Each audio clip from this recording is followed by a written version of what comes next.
Salut à tous, je suis Mathis Henry, fondateur du Hoops Party, d'Ardunk, j'ai 23 ans et j'habite à Rennes.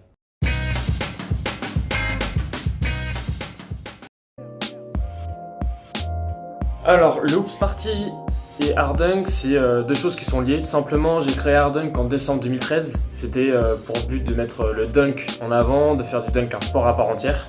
C'était assez compliqué de faire ça en France, parce que j'ai essayé de faire plusieurs événements où c'était consacré au dunk, c'est-à-dire qu'il n'y avait que le dunk. Euh, mais tout simplement, en France, comme je viens de le dire, c'était assez compliqué par rapport aux entreprises, par rapport aux mairies, etc. Et au fil du temps, en 2016, j'ai créé Loops Party en lien avec Jimmy Yamba, qui est l'organisateur du Quartier Ouest. Donc on a créé Loops Party, qui est un tournoi international de basket qui se passe à Rennes. Et tout simplement, où là, on a la chance de voir un concours de dunk assez important, parce que tout simplement, je travaille avec tous les dunkers quasiment du monde, où on a pu voir dans le Hoops Party Golden Child, qui est quand même une légende. On a eu Chris Staples, Michael Purdy, on a vu la Team Fly, avec Emric et Johan. Et puis sinon, on a vu aussi on a eu Chris Sunda, qui n'était pas venu en même temps qu'eux, qui était venu à la deuxième édition. On a vu Joël Henry, Sergei Mosur, Loïc Moitry. Donc on a vu des gros dunkers quand même. Et puis cette année, il y aura encore plus. Je pense que je suis devenu passionné de dunk à partir du moment où j'ai commencé le basket. Et j'ai commencé le basket à 8 ans. Et un an après, en fait, c'était une anecdote. C'est une anecdote assez sympa. En fait, ma génération, on connaît tous foot de rue. Et je me rappelle, en rentrant de l'école, je regardais tout le temps foot de rue et j'avais envie de faire pareil, mais en mode basket. Donc je suis allé sur internet et j'ai tapé basket de rue. Je suis tombé sur un tournoi qui s'appelait l'Asphalte, donc qui se déroule à Plumeur. Donc pour les personnes qui connaissent pas, c'est en Bretagne, c'est à peu près à 1h30, 2h de Rennes. Donc j'ai eu la chance d'avoir des parents qui ont bien voulu m'emmener. Là-bas, j'ai fait la connaissance de Cadour. Et donc j'avais quoi, 9 ans, quelque chose comme ça, 9 ans, 10 ans. Donc je l'ai vu jouer, faire un show de dunk avec la Slam Nation à l'époque. Et c'est là que je suis tombé amoureux du dunk et je me suis dit, c'est autre chose, c'est un art, c'est quelque chose, c'est incroyable. Mes 5 dunkers préférés NBA, je sais pas si la question elle est orientée par rapport à l'histoire, mais je vais faire par rapport à l'histoire. Je pense que je vais pas faire dans un ordre, je vais plutôt dire les 5. J'ai Vince Carter,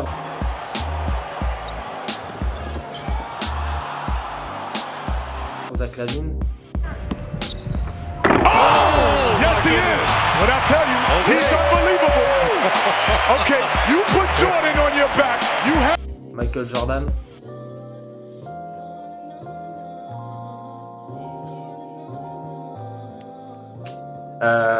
Kobe Bryant, qui était quand même un très très gros dunker.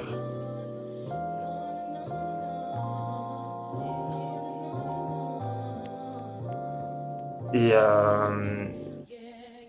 je dirais en dernier Aaron Gordon. Aaron Gordon, on est obligé de le dire. Même s'il est grand, normalement j'aime pas trop les grands dunkers, mais il fait des moves, il a de la technique quand même digne d'un dunker pro. 1 minute.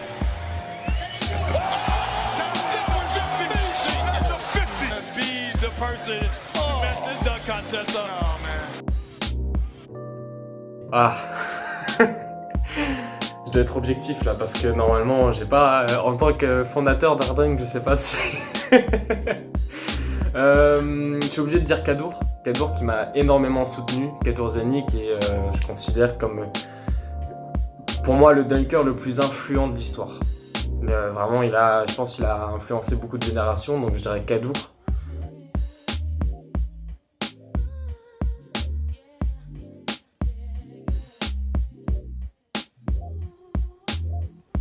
Je dirais aussi,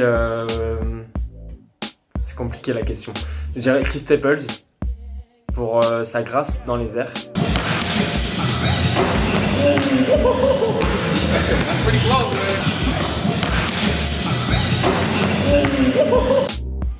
Jordan Kilgannon pour sa créativité.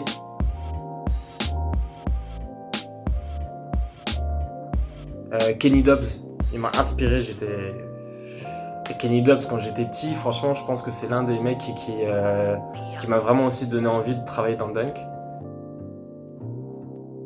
dernier, je vais dire le Frenchie aussi, Guy Dupuis. Guy Dupuis, qui est respect à lui, ça fait quasiment 20 ans qu'il est dans le game, donc ouais.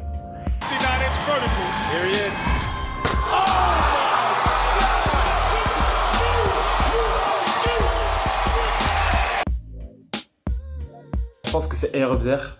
Aerobzer il est sur 720, c'est la première fois en plus qu'il le faisait. Je vois pas, franchement, c'est juste un truc de fou. En plein match, sortir un 720, c'est pas normal, c'est inadmissible.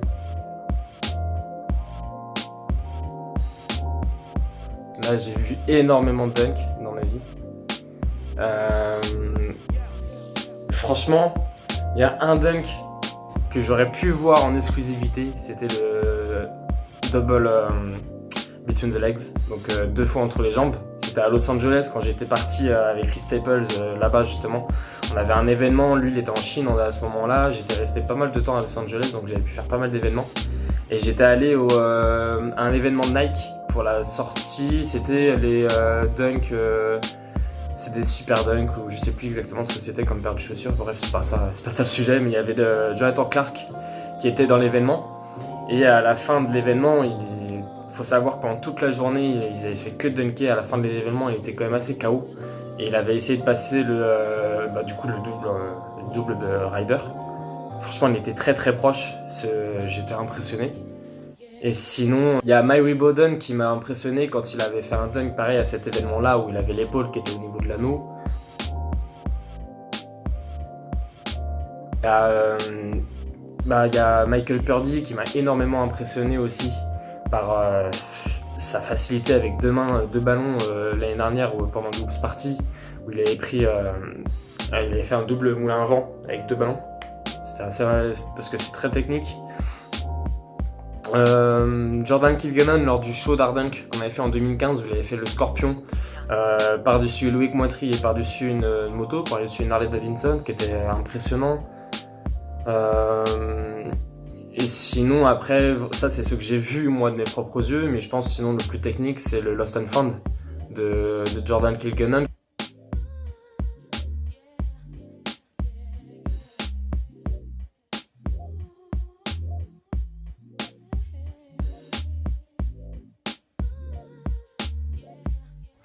Le dunk, franchement, c'est un art de vivre, c'est une façon de penser.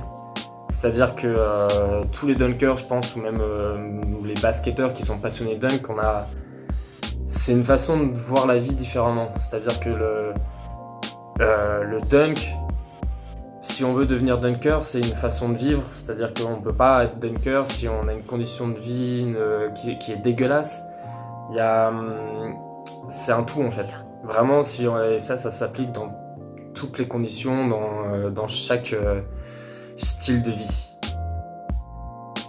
Un mot pour la fin, tout simplement, respect à la Team Fly et abonnez-vous fort à eux. Yes.